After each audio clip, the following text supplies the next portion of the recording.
मीठा खाना भला किसे पसंद नहीं होता, पर हाँ, सेहत का भी तो ध्यान रखना है। और ये जो स्वाद और सेहत के बीच का बैलेंस है ना, बनाना बड़ा मुश्किल होता है।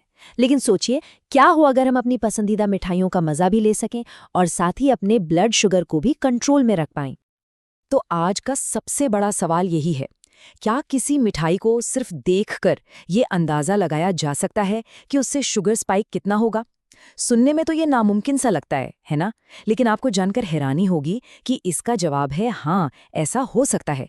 तो चलिए इस रहस्य को सुलझाते हैं।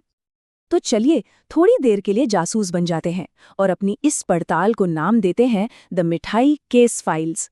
हमारे पास सबूत के तौर पर हैं कुछ अलग अलग तरह की भारतीय मिठाइयाँ और हमें इन सुरागों को जोड़कर असली वजह का पता लगाना है।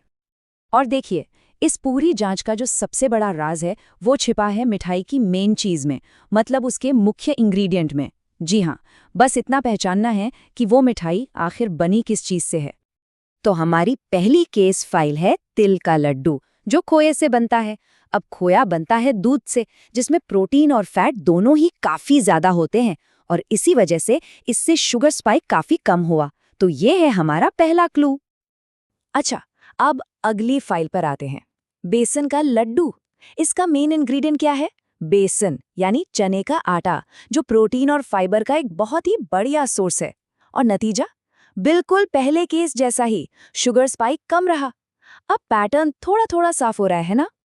और अब केस फाइल नंबर 3, नोलिन गुड़ संदेश।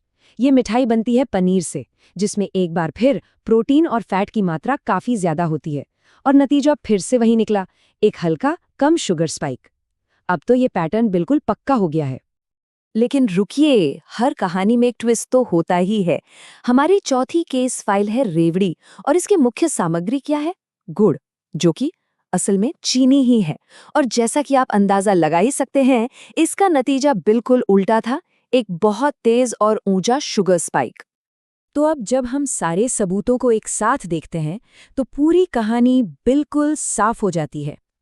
तिल लड्डू, बेसन लड्डू और संदेश, इन सब की मेन सामग्री में प्रोटीन, फैट या फाइबर है, और इसीलिए इनसे स्पाइक कम होता है। और दूसरी तरफ है रेवड़ी, जो मुख्य रूप से चीनी से बनी है, और वो एक बड़ा स्पाइक देती है। तो इस पूरी पड़ताल से हम आखिर किस नतीजे पे पहुंचे? वो आहा वाला मोमेंट आ गया है। हमने एक बहुत ही आसान सा नियम खोज निकाला है, जिसे हम कह सकते हैं द मेन इंग्रेडिएंट रूल। तो ये मेन इंग्रेडिएंट रूल है क्या? बहुत सिंपल है। अगर किसी भी मिठाई की मुख्य सामग्री में प्रोटीन, फैट या फाइबर की मात्रा ज्यादा है, तो पूरी संभावना है कि उससे होने वाला शुगर स्पाइक धीमा और हल्का होगा। बस इतनी सी बात है। ठीक है, नियम तो हमने समझ लिया, पर यह सवाल भी तो है कि आखिर शुगर स्पाइक को समझना इतना जरूरी क्यों है? मतलब इसका हमारी सेहत पर असल में क्या फर्क पड़ता है? चलिए इन दोनों सिचुएशन को कंपेयर करते हैं।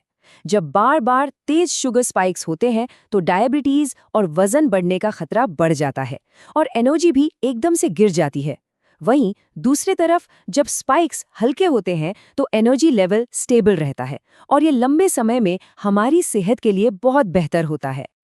इसको ऐसे समझिए, ये जो लंबा पतला बार है, ये एक तेज स्पाइक की तरह है, जो एकदम से ऊपर जाता है और फिर उतनी ही तेजी से नीचे आ जाता है। हमारा लक्ष्य इस छोटे चौड़े बार जैसा होना चाहिए, एक धीमी और स्थिर बढ़त जो धीरे धीरे ही नीचे आती है।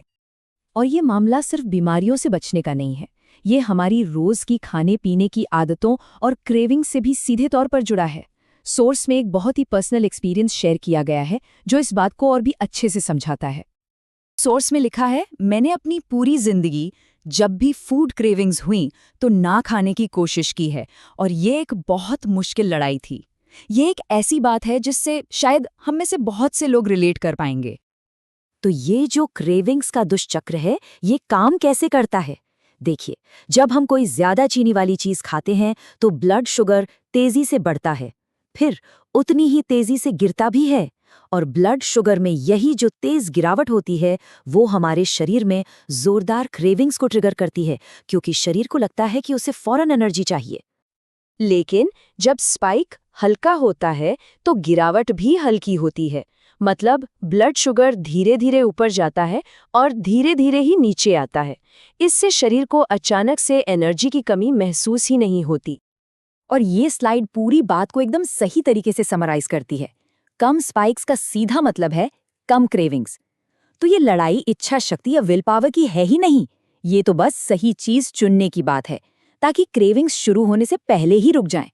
इससे अपनी सेहत का कंट्रोल हमारे हाथ में आ जाता है। तो अब इस पूरी जानकारी के साथ हम एक सवाल छोड़ जाते हैं। अपने रोज के खाने में ऐसी और कौन-कौन सी चीजों के बारे में सोच सकते हैं जो इस मेन इंग्रेडिएंट रूल को फॉलो करती हैं? जरा सोचिए, ये नियम सिर्फ मिठाइयों तक ही सीमित नहीं है, बल्कि हमारे खाने की हर चीज पर लागू हो सकता है।